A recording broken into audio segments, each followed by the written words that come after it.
സാക്ഷ്യങ്ങളെ അടിസ്ഥാനപ്പെടുത്തിക്കൊണ്ട് സുവിശേഷ ശുശ്രൂഷ ചെയ്യുന്നതെന്ന് ചോദിച്ചു കഴിഞ്ഞാൽ അത് ഒരിക്കലും വിശ്വാസമില്ലാത്തവരെ വിശ്വാസത്തിലേക്ക് നയിക്കുന്നതിന് വേണ്ടിയുള്ള അപ്പോസ്തലിക പാരമ്പര്യമാണ്. നമ്മുടെ എല്ലാ ഉടമ്പടി ധ്യാനങ്ങളും നമ്മൾ എന്ത് ചെയ്യണത്, ഒരു 3 സാക്ഷ്യങ്ങളെങ്കിലും എടുത്ത് വചനാധിഷ്ഠിതമായിട്ടുള്ള വിചാരണ ചെയ്യും. അത് അച്ഛൻ കണ്ടുപിടിച്ച രീതിയൊന്നുമല്ല. സുവിശേഷത്തിൽ നമുക്കറിയാം, നമ്മളുടെ കൃപാസനം ആധ്യാത്മിക ശുശ്രൂഷകളെ എല്ലാം അടിസ്ഥാനപ്പെടുത്തിയിരിക്കുന്നത് 2 സ്രോതസ്സിൽ നിന്നാണ്. ഒരു സ്രോതസ്സ് അപ്പോസ്തലിക് പാരമ്പര്യമാണ്. അപ്പോസ്തലന്മാർ എങ്ങനെയാണ് കർത്താവിനെ ലോകത്തിന് കൈമാറിയത്. രണ്ടാമത്തത് മരിയൻ പാരമ്പര്യമാണ്. പരിശുദ്ധ അമ്മയിലൂടെ ദൈവപിതാവ് എങ്ങനെയാണ് ക്രിസ്തുവിനെ ലോകത്തിന് കൈമാറിയത്. അതിന് അവർ കൈവരിച്ച പ്രാഥമികമായ നടപടിക്രമങ്ങൾ, അതാണ് കൃപാസനം ആധ്യാത്മിക ശുശ്രൂഷയുടെ. അതുകൊണ്ടാണ് ഇതൊരു പ്യുവർ കരിസ്മാറ്റിക് ധ്യാനമല്ലാത്തതിൻ്റെ കാരണം. ഇത് അപ്പോസ്റ്റലിക് മരിയൻ റിട്രീറ്റാണ് പലപ്പോഴും സംഭവിക്കുന്നത്. അപ്പോസ്റ്റലൻ എന്താ ചെയ്തത്? അതായത് ഇപ്പോൾ പൗലോസ് അപ്പോസ്തലൻ പറഞ്ഞുകൊണ്ട് റോമ 15:18 വിജാതീയരുടെ അനുസരണം നേടിയെടുക്കേണ്ടതിന്. അതാണ്. അതായത് വിശ്വാസം ഇല്ലാത്തവരുടെ, ക്രിസ്തുവിൽ വിശ്വാസ പാരമ്പര്യമില്ലാത്തവരുടെ എന്താണ് അനുസരണം. ബൈബിൾ ഉപയോഗിക്കുന്ന വാക്ക് വിശ്വാസത്തിന് പകരം ഉപയോഗിക്കുന്ന വാക്കാണ് obedience. That means faith is an obedience. എന്താണ്?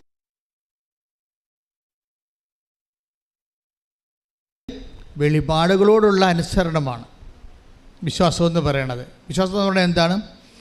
വെളിപാടുകളോടുള്ള വ്യക്തിയുടെ അനുസരണമാണ് വിശ്വാസം. ഒന്ന് പറഞ്ഞേ. വെളിപാടുകളോടുള്ള വ്യക്തികളുടെ അനുസരണമാണ് വിശ്വാസം. അതാണ്. അപ്പോൾ നമ്മളെ സംബന്ധിച്ചിടത്തോളം ഒരിക്കലും വിശ്വാസം ഇല്ലാത്തവരെയും വിശ്വാസത്തിൻ്റെ ഒരു പാരമ്പര്യത്തെ വളർത്തപ്പെടാത്തവരെ സുവിശേഷം അറിയിക്കുന്ന രീതിയാണ് പൗലോസ് അപ്പോസ്തലൻ്റെ അപ്പോസ്തലിക് മെത്തേഡ്. ഇതാണ് കൃപാസനം കടമെടുത്തിരിക്കുന്നത് സുവിശേഷത്തിൽ നിന്ന്. എന്താ വായിച്ചുള്ളൂ? വിജാതിയരുടെ അനുസരണം നേടിയെടുക്കേണ്ടതിന്. വിജാതിയരുടെ അനുസരണം നേടിയെടുക്കേണ്ടതിന് വാക്കാലും പ്രവൃത്തിയാലും അടയാളങ്ങളുടെയും അത്ഭുതങ്ങളുടെയും ബലത്താലും. അപ്പോൾ എത്ര കാര്യമായി? വാക്കാലും പ്രവൃത്തിയാലും. പിന്നെ എന്താണ്? അടയാളങ്ങളുടെയും അത്ഭുതങ്ങളുടെയും ബലത്താലും. അപ്പോൾ വാക്കിന് ബലം നൽകുന്നത് എന്താണ്? അടയാളങ്ങളും അത്ഭുതങ്ങളുമാണ്, ഇല്ലേ?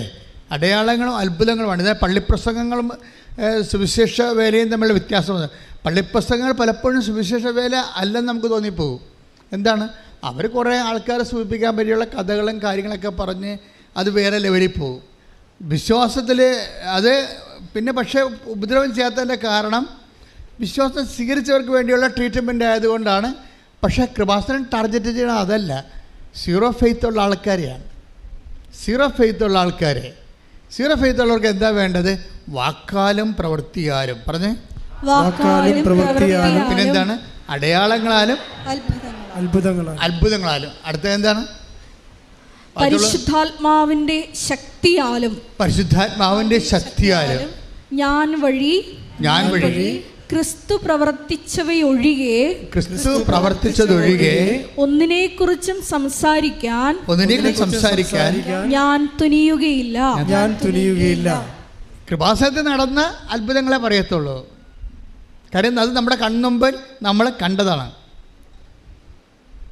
എപ്പോഴും സാക്ഷ്യപ്പെടുത്തുമ്പോൾ കണ്ണുകൊണ്ട് കണ്ടത്, ചെവി കൊണ്ട് കേട്ടത്, കൈകൊണ്ട് സ്പർശിച്ച് മനസ്സിലാക്കിയ ജീവന്റെ വചനം. യോഹന്നാൻ 1:1 എടുത്ത് ശ്രുതിക്കട്ടെ. ഹല്ലേലൂയ ഹല്ലേലൂയ ഹല്ലേലൂയ ഹല്ലേലൂയ ഹല്ലേലൂയ ഹല്ലേലൂയ. യേശുവേ നന്ദി, യേശുവേ സ്തുതി. ഹല്ലേലൂയ ഹല്ലേലൂയ ഹല്ലേലൂയ.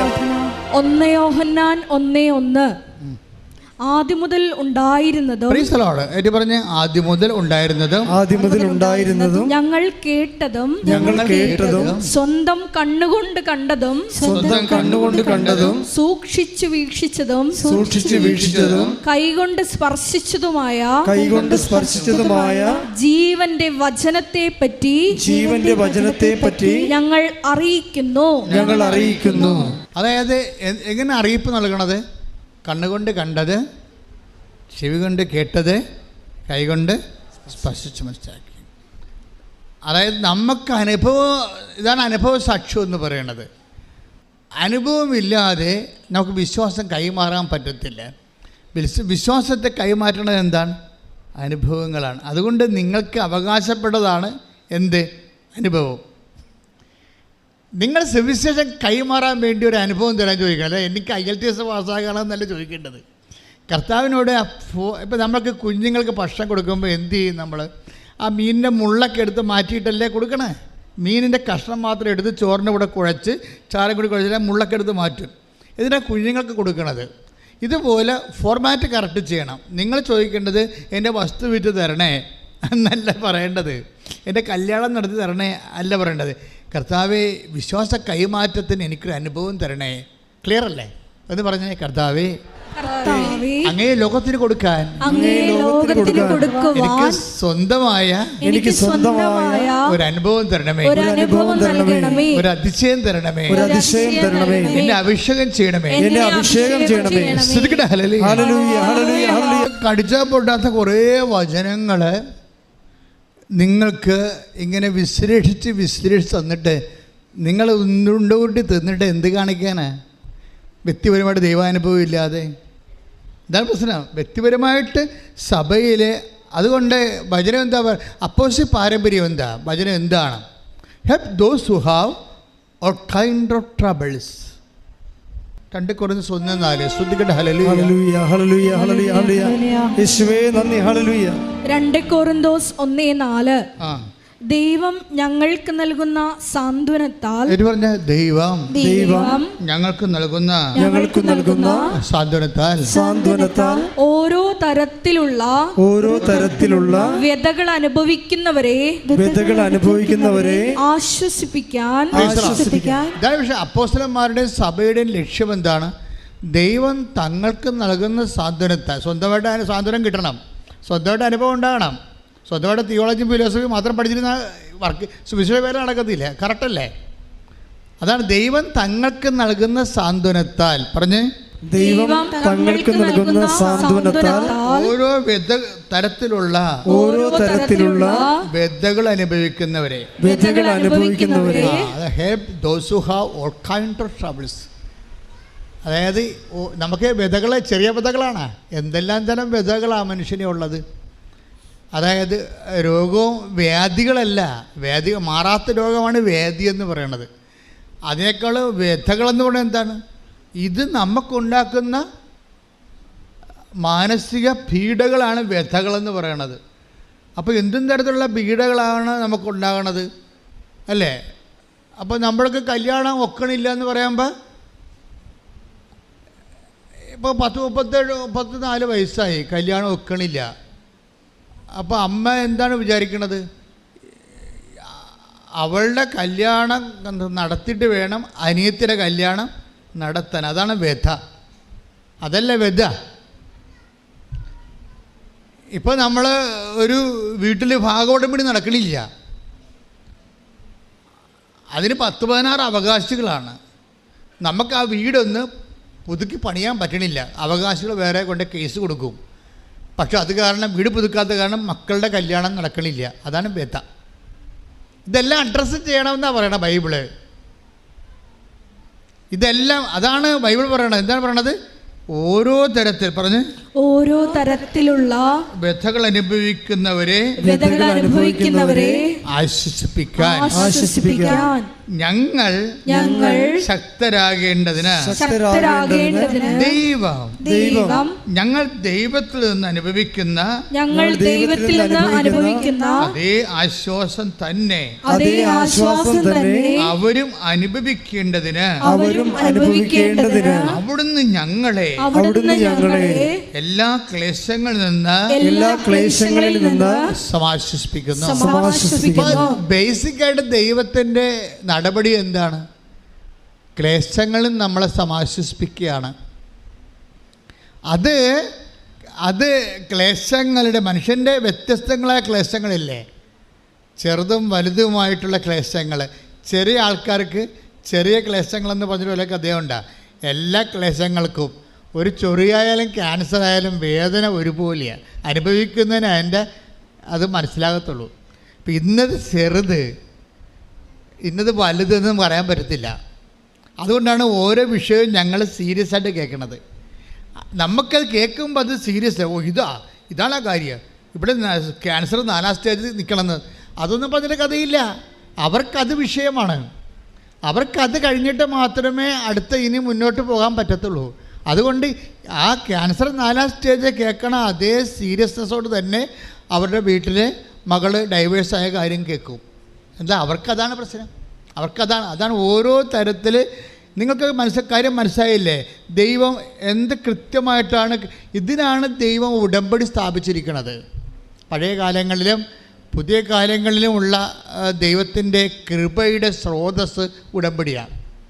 ദൈവത്തിൻ്റെ കൃപയുടെ സ്രോതസ്സില്ലേ, ഇതിന് ചില സമയത്ത് എക്സ്ട്രാ ഗ്രേസ് വേണ്ടി വരും. നിങ്ങൾ പറയുന്ന വിഷയമില്ലേ വ്യഥകൾ, ഈ വ്യഥകളെ പരിഹരിക്കാൻ ചിലപ്പോൾ നിങ്ങൾക്ക് അതിൻ്റെ കപ്പാസിറ്റി ഉണ്ടായില്ലെങ്കിൽ ദൈവം നിങ്ങൾക്ക് എക്സ്ട്രാ ഗ്രേസ് വേണ്ടി വരും. എക്സ്ട്രാ ഗ്രേസ്, അതിനാണ് നമ്മൾ കൃപയെന്ന് പറയുന്നത്. ഒരു മനുഷ്യന് അവൻ്റെ ജീവിത പ്രശ്നങ്ങളെയും നിത്യജീവിത പ്രശ്നങ്ങളെയും പരിഹരിക്കാൻ അവന് ആവശ്യമായ കപ്പാസിറ്റി ഇല്ലെങ്കിൽ അഡീഷണൽ കപ്പാസിറ്റി ദൈവം കൊടുക്കുന്ന കൃപയ്ക്ക് മലയാളത്തിൽ ദൈവിക കരുണയെന്നും കൃപയെന്നും വിളിക്കും. കൈ ഇടിച്ച് കർത്താവേ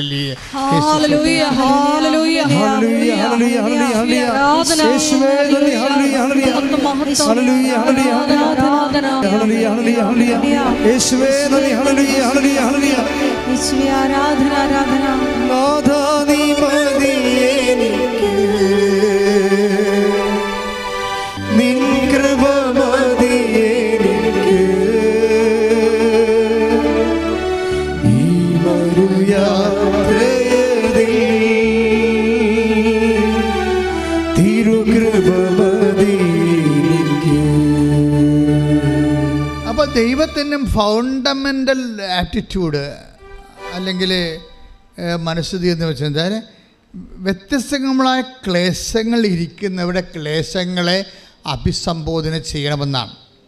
ഇതാണ് നമ്മൾ രക്ഷപ്പെട്ടു പോണത്. ഇതിന് അനുഗ്രഹം മാത്രം പോരാ, പിന്നെന്ത് വേണം? കൃപ വേണം. അഡീഷണൽ ദൈവത്തിൻ്റെ ശക്തി നമുക്ക് ആവശ്യമുള്ള മേഖലകളെയാണ് ബൈബിള് കരുണ കൃപയെന്നൊക്കെ പറയണത്. കൃപയെന്നൊക്കെ പറഞ്ഞാൽ ബേസിക്കായിട്ട് നോട്ട് ബൈ മെറിറ്റിൽ കിട്ടുന്നത് അതിനാണ് പറയണത്. നോട്ട് ബൈ മെറിറ്റ് വെച്ചാൽ നമ്മുടെ കഴിവില്ല, നമുക്കതിന് കഴിവില്ല. ആ കഴിവില്ലാതെ തന്നെ ഇപ്പോൾ ഉദാഹരണത്തിന് നിയമാവർത്തൻ്റെ 7:7 എടുത്തേ, നിയമാവർത്തനം 7:7, 8:7 എടുത്തേ. കർത്താവ് നിങ്ങളെ സ്നേഹിച്ചതും പറഞ്ഞ് കർത്താവ് നിങ്ങളെ സ്നേഹിച്ചതും തിരഞ്ഞെടുത്തതും മറ്റു ജനതകളെക്കാൾ നിങ്ങൾ എണ്ണത്തിൽ കൂടുതലായിരുന്നതുകൊണ്ടല്ല നിങ്ങൾ മറ്റെല്ലാ ജനതകളെയും കാൾ ചെറുതായിരുന്നു. കൈയടിച്ച് കർത്താവേ ശ്രദ്ധിക്കട്ടെ. പരമദിവ്യകാരുണ്യത്തിന് ഇപ്പോൾ എന്താ പറയുക, അതായത് what is the cause of yours? നിങ്ങളെ സെലക്ട് ചെയ്തത്, സെലക്ഷൻ എന്താണ് കാരണം? നിങ്ങളെ ഇപ്പോൾ പ്രാർത്ഥനയ്ക്ക് സെലക്ട് ചെയ്തല്ലേ? എത്രയോ അകലെ നിന്നൊക്കെയുള്ള ആൾക്കാരാണ് വന്നിരിക്കണത്. എന്തുകൊണ്ടാണ് നിങ്ങളെ സെലക്ട് ചെയ്തത്? അത് നിങ്ങൾക്ക് സെലക്ട് ചെയ്യപ്പെടാനുള്ള കഴിവുള്ളത് കൊണ്ടല്ല, കഴിവില്ലാത്തത് കൊണ്ടാണ്. കൈയടിച്ച് കർത്താവല്ലേ. അയോഗ്യത അസസ് ചെയ്യുമ്പോൾ നിങ്ങൾക്ക് ആത്മധൈര്യം നഷ്ടപ്പെടുകയല്ല വേണ്ടത്, ആത്മധൈര്യം കൂടുകയാണ് വേണ്ടത്. പറഞ്ഞ മനസ്സിലായില്ലേ? ദൈവത്തിൻ്റെ മുമ്പിൽ വരുമ്പോൾ നിങ്ങളുടെ അയോഗ്യത അസസ് ചെയ്യുമ്പോൾ, കൂട്ടി നോക്കുമ്പോൾ പല ആൾക്കാർക്ക് എന്താ സംഭവിക്കണത്? ആത്മധൈര്യം നഷ്ടപ്പെടും. പക്ഷേ കർത്താവിൻ്റെ തിരുസന്നിധിയിൽ അയോഗ്യതയാണ് ആത്മധൈര്യം. കൈയടിച്ച് കർത്താവിനെ നിയമാവർത്തനം 7:7 തന്നെ ഒരിക്കൽ കൂടി വായിക്കുക. അപ്പോഴേ അച്ഛൻ പറഞ്ഞത് നിങ്ങൾക്ക് മനസ്സിലാകും. കർത്താവ് നിങ്ങളെ സ്നേഹിച്ചതും, ശ്രദ്ധിച്ചേ, കർത്താവ് നിങ്ങളെ സ്നേഹിച്ചതും തിരഞ്ഞെടുത്തതും മറ്റ് ജനതകളെക്കാൾ നിങ്ങൾ എണ്ണത്തിൽ കൂടുതലായിരുന്നതുകൊണ്ടല്ല, നിങ്ങൾ മറ്റെല്ലാ ജനതകളെയും കാൾ ചെറുതായിരുന്നു. ഇതാണ് ഞാൻ അയോഗ്യതയാണ് ആത്മധൈര്യത്തിന് അടിസ്ഥാനം. ക്ലിയർ അല്ലേ? എന്ന് പറഞ്ഞ് അയോഗ്യതയാണ് എന്റെ ആത്മധൈര്യത്തിന്റെ അടിസ്ഥാനം. കർത്താവ് എനിക്ക് അനുഗ്രഹവും അഭിഷേകവും നൽകാൻ ആദ്യ കാരണം. കൈയടിച്ച് കർത്താവേ. മക്കൾ, ഇതൊരു പ്രസംഗമോ അല്ലെങ്കിൽ ഒരു ഭജന ശുശ്രൂഷ എന്നൊന്നും പറയരുത്. ഇതൊരു ആധ്യാത്മിക ആഹാരമാണ്. നമ്മളിങ്ങനെ ആശയപരമായ ഒരു ലോകത്തിലല്ല സംസാരിക്കുന്നത്. നമ്മളെന്താണ്? അനുഭവ തലത്തിൽ കർത്താവ് നമ്മളോട് സംസാരിക്കുകയാണ്. അച്ഛനത് ഉപകരണം മാത്രമാക്കിക്കൊണ്ട് കർത്താവ് വചനം സെലക്ട് ചെയ്ത് സംസാരിക്കുകയാണ്. ഇപ്പോൾ നിങ്ങൾ ഒറ്റക്കാണ്, നിങ്ങൾക്ക് ശക്തിയില്ല. ഇപ്പോൾ ചില സമയത്തൊക്കെ അതിർത്തിയൊക്കെ അളക്കാൻ ചെല്ലുമ്പോൾ അവർ നമ്മളെ വടിതടി ആയുധമായിട്ട് തല്ലാനും കൊല്ലാനും നിൽക്കത്തില്ലേ? നിങ്ങൾക്ക് മാത്രമാണ് ഈ പ്രശ്നമുള്ളത്. ഞാനൊരു ഇടവക ഇരുന്നപ്പോൾ ഒരുത്തനായ ഇടവകയുടെ വസ്തു കൈകയറി 40 കൊല്ലമായി വെച്ചുകൊണ്ടിരിക്കുകയാണ്. 40 കൊല്ലമായിട്ട് അയാളാണെങ്കിൽ ഗുണ്ടകളും വെച്ചുകൊണ്ടിരിക്കുകയാണ്. പോലീസുകാരും അയാളുടെ കൂടെ ഉണ്ട്. കാര്യം ഞാനവിടെ ചെന്നപ്പോൾ പോലീസുകാർ വന്ന് എന്നെ ഭീഷണിപ്പെടുത്തിയായിരുന്നു. അപ്പോൾ ഞാനിത് ഈ വസ്തു എല്ലാം കൊണ്ടുപോയി തഹസിൽദാറിൻ്റെ അടുത്ത് കൊടുത്ത് വില്ലേജ് ഓഫീസിൽ കൊടുത്ത് 6 മാസം അവിടെ എൻ്റെ കൈക്കാരനെ അവിടെ കുത്തിയിരുന്നുകൊണ്ട് ആ 40 കൊല്ലത്തിനുള്ളിൽ ആ പ്രദേശത്ത് നടന്നിട്ടുള്ള മുഴുവൻ ക്രയവിക്രയക്കാർക്കെല്ലാം ഉടമസ്ഥർക്കെല്ലാം നോട്ടീസ് അയച്ചു കൊടുക്കുക. ഞങ്ങൾ അളക്കാൻ പോകണം. അങ്ങനെ അളന്ന് 6 മാസം കൊണ്ടാണ് കൊടുത്തു തീർത്തത്. 110 അവകാശങ്ങളുണ്ടായിരുന്നു. അതെല്ലാം കഴിഞ്ഞ് അളക്കാൻ വേണ്ടി വന്നപ്പോൾ ഞാൻ കടമ്പറ്റിക്കാരും കൂടി ഞാൻ ജോമാലയം എടുത്ത് അവരവിടെ പണി ചെയ്യാനുള്ള നമ്മളെ വെയിൽ കയറ്റി കെട്ടിയിരിക്കുകയാണ്. കാര്യം നമ്മളുടെ ഒരു 10-20 സെൻറ്റ് പുള്ളി അകത്താക്കി വർഷങ്ങളായിട്ട് കൈകാര്യം ചെയ്തുകൊണ്ടിരിക്കുകയാണ്. ഓരോ അപ്പന്മാരും മരിച്ചു പോയപ്പോൾ പള്ളിയിൽ കുന്തിരിക്കാൻ പോക്കാനും തിരികെത്തിക്കാനും കൊടുത്ത കാശാണ്. ഓരോരുത്തരെ അതിനകത്ത് എൻക്രോച്ച് നോക്കാൻ ആരുമില്ല, അതുകൊണ്ട് എൻക്രോച്ച് ചെയ്തിരിക്കുകയാണ്. ഇപ്പോൾ ഞാൻ അവിടെ ചെന്നപ്പോൾ അമ്മ എന്നോട് പറഞ്ഞു, അവിടെ വെച്ചാണ് ഞാൻ ഈ നൊവേനൊക്കെ തുടങ്ങിയത്. അപ്പോൾ അമ്മ എന്നോട് പറഞ്ഞ് മാതാവിൻ്റെ നൊവേന തുടങ്ങിയത്. അപ്പോൾ അമ്മ എന്നോട് പറഞ്ഞ് അത് നമ്മുടെ വസ്തുവാണ്, വാങ്ങിക്കണമെന്ന് പറഞ്ഞ്. കാര്യം സഭയുടെ സംഭവമല്ലേ. അപ്പോൾ ഞങ്ങൾ ഈ ഒരു വർക്ക് ചെയ്ത് ഞങ്ങളൊരു 10-12 പേര് ഞാൻ ജവമാനം ചൊല്ലി അവർ പണി ആയുധങ്ങളൊക്കെ ആയിട്ട് പേര് കെട്ടപ്പോയി. അളന്ന് കിട്ടിയപ്പോഴുണ്ട് 20 സെൻറ്റ് അവരുടെ അകത്താണ്. അപ്പോൾ അത് 20 സെൻറ്റ് അവരുടെ അകത്തുണ്ടായിരുന്ന വെയിലെല്ലാം പൊളിച്ചപ്പോൾ അവർ പ്രശ്നം ഉണ്ടാക്കി. അപ്പോൾ ഞാൻ എന്നാ ചെയ്ത് ജവമാനം ചൊല്ലിക്കൊണ്ട് എൻ്റെ മുടി അവിടെ ഇരുന്ന് ലോഹയിട്ട് ജവമാനം ചൊല്ലിക്കൊണ്ടിരുന്ന്. എന്താണ് ഈ വിഷയം? ഭയങ്കര സംഘർഷാത്മകമായ വിഷയമാണ്. നമ്മൾ ജവമാനം ചൊല്ലിച്ചുകൊണ്ട് പോകണേ എന്തിനാ? അന്ന് അമ്മ ഉടമ്പടി തന്നിട്ടില്ല. അത് കഴിഞ്ഞ് 2 കൊല്ലം കഴിഞ്ഞാൽ അമ്മ പ്രത്യക്ഷപ്പെട്ടത്. 2002 ചരിത്രമാണ് ഈ പറയണത്. പിന്നെ 2 കൊല്ലം കഴിഞ്ഞപ്പോഴാണ് അമ്മ പ്രത്യക്ഷപ്പെട്ടത്. കാര്യം വെച്ചാൽ ജീവിതത്തിൻ്റെ എല്ലാ ക്ലേശകരമായ നമ്മൾ ചിലപ്പോൾ 2 തല്ല് വാങ്ങിക്കാനുള്ള സാഹചര്യങ്ങൾ വരെ ഉണ്ടാകുന്ന സാഹചര്യങ്ങളിലും ജവമാലയം പിടിച്ചുകൊണ്ട് പോകും. അപ്പം പിടിച്ചുകൊണ്ട് പോകുന്ന സമയത്ത് നമ്മൾ അന്നും മോസസിനോട് ഇതുപോലെ പറഞ്ഞായിരുന്നു, നീ പോകണമെന്ന് പറഞ്ഞാൽ മോസസ് പറഞ്ഞ് ഞങ്ങൾ എങ്ങനെ പോകും, ഞങ്ങൾക്ക് ഭയങ്കര പേടിയാണ്, ആരെയാണ് നീ എൻ്റെ കൂടെ അയക്കണമെന്ന് ചോദിച്ചായിരുന്നു. എപ്പോഴും ഉള്ള പ്രശ്നമാണിത്. ഇതെല്ലാ കാലത്തും ഉള്ള പ്രശ്നമാണ്. സീരിയസ് വിഷയങ്ങൾ കൈകാര്യം ചെയ്യാൻ മോസസിനോട് പറഞ്ഞപ്പോൾ മോസസ് പറഞ്ഞ് നീ ആരെയാണ് എൻ്റെ കൂടെ അയക്കണത്? ഭയങ്കര ഹൃദയഭേദകമായ ഒരു ചോദ്യമാണ്. 33:12 പുറപ്പാടിൻ്റെ പുസ്തകം ശ്രദ്ധിക്കട്ടെ. ഹല്ലേലൂയ. ഹല്ലേലൂയ ഹല്ലേലൂയ ഹല്ലേലൂയ. യേശുവേ നന്ദി. ഹല്ലേലൂയ ഹല്ലേലൂയ. പുറപ്പാട് 33:12. അതെ. മോശ കർത്താവിനോട് പറഞ്ഞു. മോശ കർത്താവിനോട് പറഞ്ഞു, ഈ ജനത്തെ നയിക്കുക എന്ന് അങ്ങ് എന്നോട് ആജ്ഞാപിക്കുന്നു. എന്നാൽ ആരെയാണ് എന്റെ കൂടെ അയക്കുക എന്ന്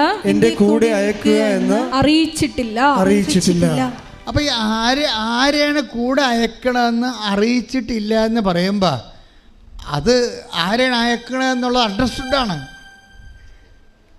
നമ്മളെ ചുറ്റും നമ്മളെ സഹായിക്കാനാ സപ്പോർട്ട് ചെയ്യാനാ നിങ്ങൾ എത്ര ഉടമ്പടി എടുത്തിട്ടും ആരെയും കാണുന്നില്ലെന്ന് പറയുമ്പോൾ ഇത് വിവേചിക്കാനുള്ള ആത്മചൈതന്യം ഉണ്ടാകണം. എന്താണ് പറഞ്ഞിരിക്കുന്നത്? 13:33 മോശത്തിന് ഉത്തരവുണ്ട്. ആരെയാണ് നീ ഈ ജനത്തെ നയിക്കുക മുന്നോട്ട് പോകുക എന്ന് പറയണ്ടേ? പക്ഷേ ആരാണ് നീ ആരെ കണ്ടിട്ടാണ് ഇത് എന്നോട് പറയണത്? ആരെയാണ് നീ എൻ്റെ കൂടെ അയക്കണമെന്ന് മോസസ് ചോദിക്കുന്നുണ്ട്. ഇതുപോലെ നിങ്ങൾക്കും അനുഭവം ഉണ്ടാവും. അതായത് ഇപ്പം ഞാൻ ഇൻ്റർവ്യൂവിന് പോകുന്നു, അല്ലെങ്കിൽ ഞാൻ ജോലിക്ക് പോകുന്നു, അല്ലെങ്കിൽ ഞാൻ ഒരു അഡ്മിഷന് പോകുന്നു, അല്ലെങ്കിൽ കേസിന് പോകുന്നു. ആരാണ് എൻ്റെ കൂടെ വരിക? ആരാണ് എനിക്ക് സപ്പോർട്ട് ചെയ്യുക? ആരെയും ഞാൻ കാണുന്നില്ല, ഇതുവരെ ആരും കണ്ടില്ലല്ലോ എന്ന് പറഞ്ഞാൽ അതുപോലുള്ള അനുഭവം നിനക്ക് മുമ്പേ നിന്നെപ്പോലെ ദൈവം ദൗത്യങ്ങൾ അയച്ചിട്ടുള്ള മോസസ് തൊട്ടുള്ള എല്ലാവർക്കും ഉണ്ടായെന്ന ബൈബിൾ പറയണത്. അതുകൊണ്ടാണ് മോസസ് ചോദിക്കണത്, ആരെയാണ് മുന്നോട്ട് പോകുക നീ പറയണ്ടേ? ആരെയാണ് എൻ്റെ കൂടെ അയക്കണത്? അതിനും ദൈവം മറുപടി പറയും. ആരെയും മാനുഷികമായ ആരെയും നീ സപ്പോർട്ട് കാണുന്നില്ലെങ്കിൽ, വീടിനോ ജോലിക്കോ വിവാഹത്തിനോ പണത്തിനോ അല്ലെങ്കിൽ ഒരു പ്രശ്നസങ്കീർണമായ ഒരു സ്ഥലത്തേക്ക്, നിൻ്റെ വസ്തു തന്നെ കൈകേറിയ ഒരു സ്ഥലത്തേക്ക് നീ പോവുകയാണെങ്കിൽ നിന്നെ സഹായത്തിന് നീ ആരെയും കണ്ടില്ലെങ്കിൽ നിനക്ക് ഉറപ്പാക്കാവുന്ന ഒരാളുണ്ട്. അതാരാണ്? 33:14 ശ്രദ്ധിക്കട്ടെ. ഹല്ലേലൂയ. 33:14 കർത്താവ് പറഞ്ഞു, ഞാൻ തന്നെ നിന്നോട് കൂടെ വരികയും ഞാൻ തന്നെ നിന്നോട് കൂടെ വരും. ആരെയും കാണുന്നില്ല എന്നുള്ളതും ബന്ധുക്കളെ, സ്വന്തപ്പെട്ട സഹോദര സുഹൃത്തുക്കളെ ആരെങ്കിലും നമ്മളെ സഹായിക്കാനില്ല എന്ന് നമ്മൾ തിരിച്ചറിയുന്ന സമയത്ത് നിനക്ക് സങ്കടവും നിരാശയല്ല വരേണ്ടത്. പിന്നെന്താ വരേണ്ടത്? കർത്താവ് ആണ് ഈ വിഷയം ഏറ്റെടുത്തതെങ്കിൽ അതിൻ്റെ അടയാളം മറ്റുള്ളവർ നമ്മളെ കൈവിട്ട് കളയുന്നു എന്നുള്ളതാണ്. അത് മനസ്സിലാക്കണം. ഒരു വിഷയം കർത്താവ് ഏറ്റെടുത്താൽ, ഈ ദിവസങ്ങളിലൊരു സാക്ഷ്യമുണ്ട്. സാക്ഷ്യം വെച്ചാൽ ഒരാൾ ഓയിൽ ആൻഡ് ഗ്യാസ് കമ്പനിയിൽ ജോലി വേണം. Oil and gas company. അവിടെ വരുന്ന സൗമ്യ കായംകുളം പറഞ്ഞൊരു സാക്ഷ്യമാണ് കഴിഞ്ഞ ദിവസങ്ങളിൽ. ഓയിൽ ആൻഡ് ഗ്യാസ് കമ്പനിയിലെ ജോലിക്ക് ഒരാൾ പോയിരിക്കുക ഇൻ്റർവ്യൂവിന്. പക്ഷേ വീട്ടിൽ ഭയങ്കര കഷ്ടപ്പാട്, ക്ലേശവും, ജോലിയും പോയി, വീടും കച്ചവടം നടക്കണില്ല, എന്തൊക്കെ തരത്തിൽ അവർ ഫ്ലാറ്റായി പോയി കഴിഞ്ഞപ്പോഴാണ് ഇവർ ഒരു പേപ്പറിൽ ഒരു പരസ്യം കണ്ട് oil and company gas company ഇൻ്റർവ്യൂവിന് പോയി കഴിഞ്ഞപ്പോൾ അയാളെ ചോദിച്ചു, ഇൻ്റർവ്യൂ ഇരിക്കുന്ന ആളെ ചോദിച്ചു, നിങ്ങൾക്ക് ഓയിൽ ആൻഡ് ഗ്യാസിൽ എന്താ എക്സ്പീരിയൻസ് എന്ന് ചോദിച്ചു. നിങ്ങൾ ഒരു ഇൻ്റർവ്യൂവിൻ്റെ കാര്യം കേൾക്കണം. നമ്മൾ വചനത്തിൽ ഓരോ കാര്യം പറയുമ്പോൾ നിങ്ങളവർക്ക് അതൊരു ആശയമല്ലേ എന്ന്. ആശയമല്ല, അനുഭവമായിട്ടാണ് ആശയമാകണത്. ദൈവത്തിൻ്റെ കാര്യം ആദ്യം അനുഭവമായിട്ടാണ് അത് ആശയമായിട്ട് വരണത്. മനുഷ്യൻ്റെ കാര്യം ആദ്യം തിയറി ഉണ്ടാകട്ടാണ് പ്രാക്ടിക്കൽ ഉണ്ടാകണത്. നേരെ തിരിച്ചാ. അപ്പോൾ എന്താണ് ഇയാളോട് ചോദിച്ചത്, നിങ്ങൾക്ക് ഓയിൽ ആൻഡ് ഗ്യാസിൽ എന്താ എക്സ്പീരിയൻസ്? ഇയാൾക്ക് എക്സ്പീരിയൻസ് ഒന്നുമില്ല. ഇയാളുടെ എക്സ്പീരിയൻസ് എന്താ വെച്ചാൽ ഈ മനുഷ്യൻ ആ സമയത്ത് എന്ത് ചെയ്യുന്നറിയാം, ഉടമ്പടി കാശിലും എടുത്തുകൊണ്ട് തിരുമ്മിക്കൊണ്ടിരിക്കും, വിശ്വാസപ്രമാണം ചൊല്ലിക്കൊണ്ട്. അതാണ് വിഷയം. പുള്ളിക്ക് എക്സ്പീരിയൻസ് ഇല്ലല്ലോ, അതിന് മറുപടി പറഞ്ഞില്ല. മറുപടി പറയാതെ ഉടമ്പടി കാശിലും എടുത്ത് വിശ്വാസപ്രമാണം ചൊല്ലി തിരുമ്മിക്കൊണ്ടിരിക്കും. എന്താണ്? കർത്താവേ, നീ മാത്രമേ ഈ ചോദ്യത്തിന് മറുപടി പറയാവുള്ളൂ, എനിക്ക് എക്സ്പീരിയൻസ് ഇല്ലാത്ത ആളാണ്. അപ്പോൾ ഉടനെ ആ മനുഷ്യൻ ഇയാളുടെ ഇത് വാങ്ങിക്കും. എന്താ വാങ്ങിക്കണേ? ഫയൽ വാങ്ങിക്കും. ഫയൽ വാങ്ങിച്ചിങ്ങനെ മറച്ചു നോക്കിച്ചും പറയും, നിങ്ങൾക്ക് ഖത്തറിൽ ജോലി ചെയ്യാൻ തയ്യാറാണോ എന്ന് ചോദിക്കും. അപ്പോൾ ഇയാൾ പറയും തയ്യാറാണ്, എന്നാൽ പാസ്പോർട്ട് ഇങ്ങനെ നേക്കാൻ പറയും. ഈ മനുഷ്യൻ ഇന്ന് ഓയിൽ ആൻഡ് ഗ്യാസ് കമ്പനി ഖത്തറിൽ ജോലി ചെയ്യുകയാണ്. ശ്രദ്ധിക്കട്ടെ, ഹല്ലേലൂയ. പരിശുദ്ധ പരമ ദിവ്യകാരുണ്യത്തിന് ഇതുകൊണ്ടാണ് പൗലോസ് അപ്പോസ്തലൻ പറയണത്, അതായത് വചനപ്രഘോഷണത്തിൻ്റെ ഒരു പ്രാഥമിക രീതിയാണ്. എന്താണത്? റോമ 15 വായിച്ചോ, ഒന്നുകൂടി വായിച്ചോളൂ. വിജാതിയരുടെ അനുസരണം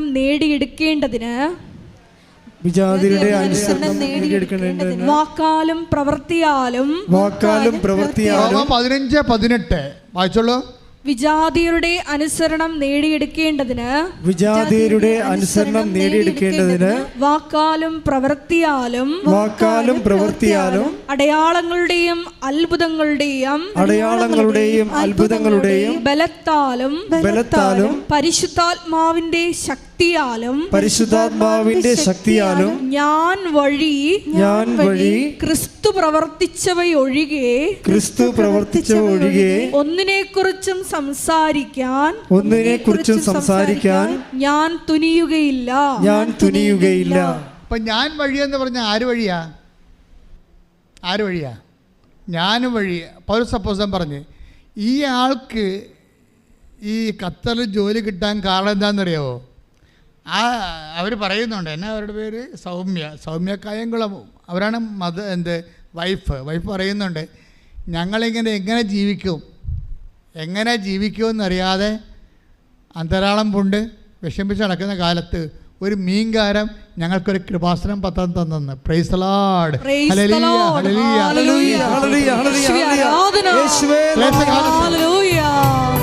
സന്തോഷത്തോടെ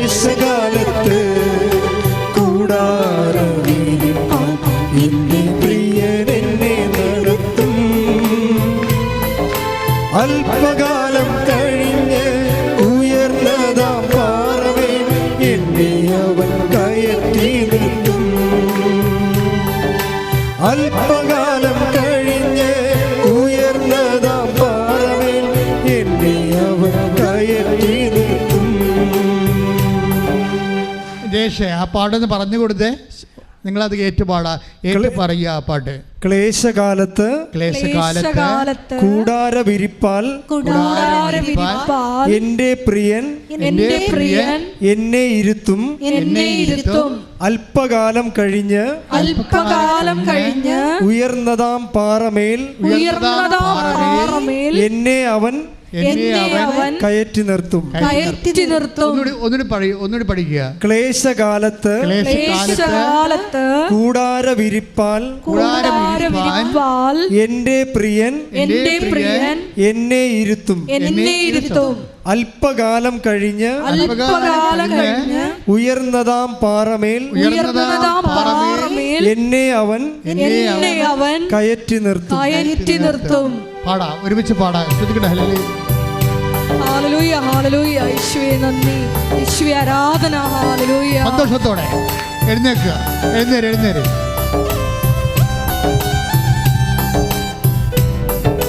കൈയടിച്ചുകൊണ്ട് സന്തോഷത്തോടെ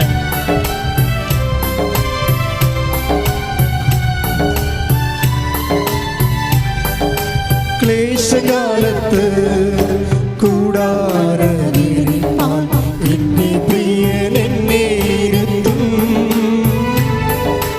അല്പകാലം കഴിഞ്ഞ് ഉയർന്നതാം പാറമേൽ എന്നെ അവൻ കയറ്റി നിർത്തും. അല്പകാലം കഴിഞ്ഞ് ഉയർന്നതാം പാറമേൽ എന്നെ അവൻ കയറ്റി നിർത്തും. ക്ലേശകാലത്ത് കൂടാര എന്റെ പ്രിയൻ എന്നെ ഇരുത്തും.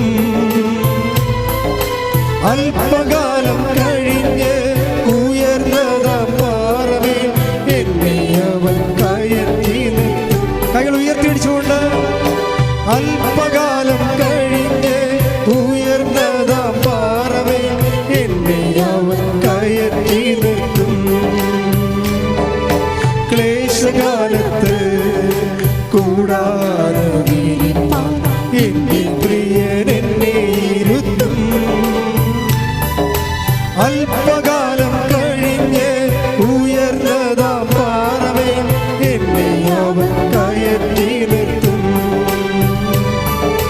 അല്പകാലം കഴിഞ്ഞ് ഉയർന്നതാം പാറമേൽ എന്നെ അവൻ കയറ്റി നിർത്തും. അല്പകാലം കഴിഞ്ഞ് ഉയർന്നതാം പാറമേൽ എന്നെ അവൻ കയറ്റി നിർത്തും. ക്ലേശകാലത്ത് കൂടാരമിരിപ്പാൻ എന്റെ പ്രിയൻ എന്നെ ഇരുത്തും. അല്പകാലം കഴിഞ്ഞ് ഉയർന്നതാം പാറമേൽ എന്നെ അവൻ കയറ്റി നിർത്തും. അല്പകാലം കഴിഞ്ഞ് ഉയർന്നതാം പാറമേൽ എന്നെ അവൻ കയറ്റി. ഹല്ലേലൂയ യേശുവേ, ഹല്ലേലൂയ, ഹല്ലേലൂയ. ഈശോ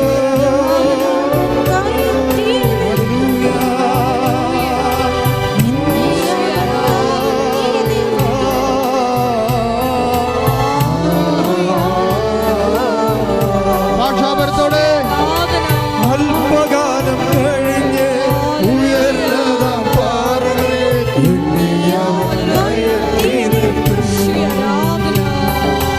അല്പകാലം കഴിഞ്ഞ് ഉയർന്നതാം പാറമേൽ എന്നെ അവൻ കയറ്റി നിർത്തും.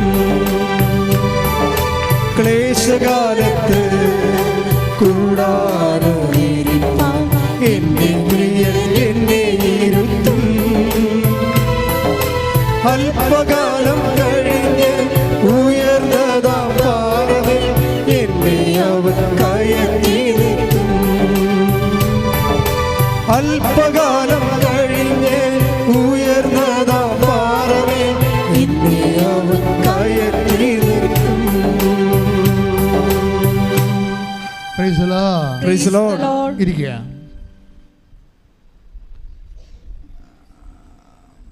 അപ്പം ക്ലേശകാലത്ത് നമ്മളെ കർത്താവ് എൻ്റെ പ്രിയൻ എന്നെ കൂടാരത്തിലിരുത്തുമെന്ന.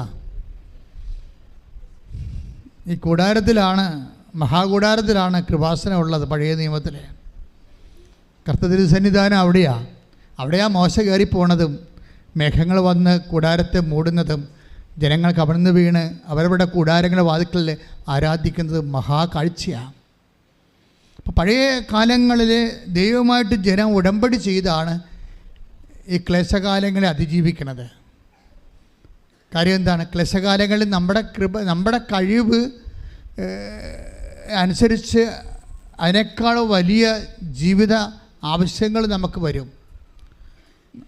നമ്മുടെ ജീവിത ആവശ്യങ്ങൾക്ക് പറ്റുന്ന ഒരു കഴിവ് നമുക്കുണ്ടാകത്തില്ല.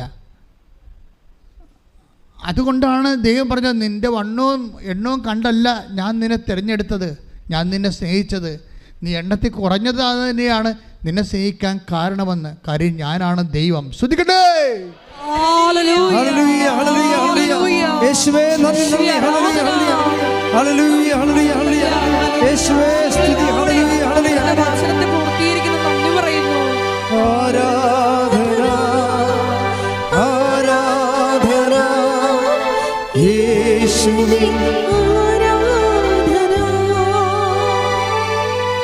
ആരാധന, ആരാധന യേശുവേ, ആരാധന.